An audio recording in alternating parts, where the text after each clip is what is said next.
Eyewitness news coverage at the Westside Nut Club Fall Festival. Yes, you are, because it is in full swing right now along West Franklin Street in Evansville.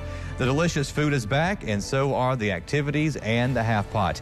Gretchen Ross joins us live along West Franklin Street now with an update on today's entertainment and where the half pot stands. Morning, Gretchen.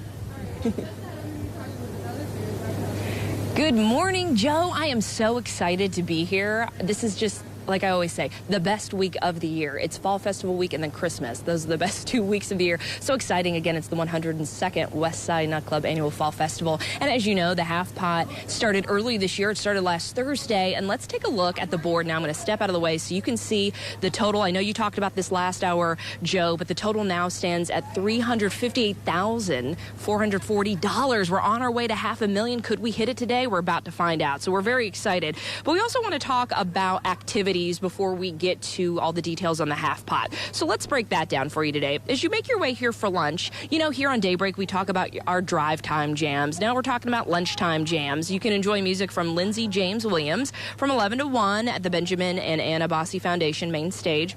Then at 2, all the rides open to the public. And then really exciting, coming up at 5 o'clock, a fall festival favorite, of course, the tug of war. So that involves 7th and 8th grade students from area schools to compete in this event. It's always really fun to watch the tug of war and to see which school wins. And following that crowd pleaser, the youth of the day will be announced at 6:30 tonight. And tonight, middle school students from Vanderbilt County will be honored in the youth of the day. To qualify, the student must maintain at least a 3.0 GPA and be involved in the community as well as their school activities. And then amateur hour will follow from there at 7 o'clock on the main stage. And then to wrap up the day at 8 o'clock tonight will be the Queen and King contest. Now, that contest includes 8th grade students, and they are voted on by their fellow students and peers. So that's pretty exciting. So let's talk again about the half pot.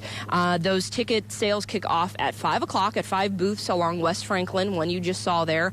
And again, we finished last night with over $358,000. And we also, I think, have a graphic of where things stood last year. So we're obviously ahead of schedule because we kicked off the sales earlier this year. And don't forget, it is 3 tickets for $10 is how they kind of start off with the prices, and then 20 for 20, 50 for 40, and then you get 150 tickets for $100. That's probably the best deal there. And it's best of the fest time. We're so excited. Joe kicked it off for us yesterday with Pronto Pups. So at 6:30, a little after 6:30, we're going to go to the winning booth of who has best Pronto Pups. So we're very excited to reveal that coming up in just a few minutes. But for now, reporting on the west side of Evansville at the Fall Festival, Gretchen Ross, Eyewitness News. Back to you, Joe. All right, Gretchen, I had 3 Pronto Pups yesterday. Let's see if you can have 3, maybe tie it, and maybe break it for me and have 4 Pronto Pups while you're in the booth.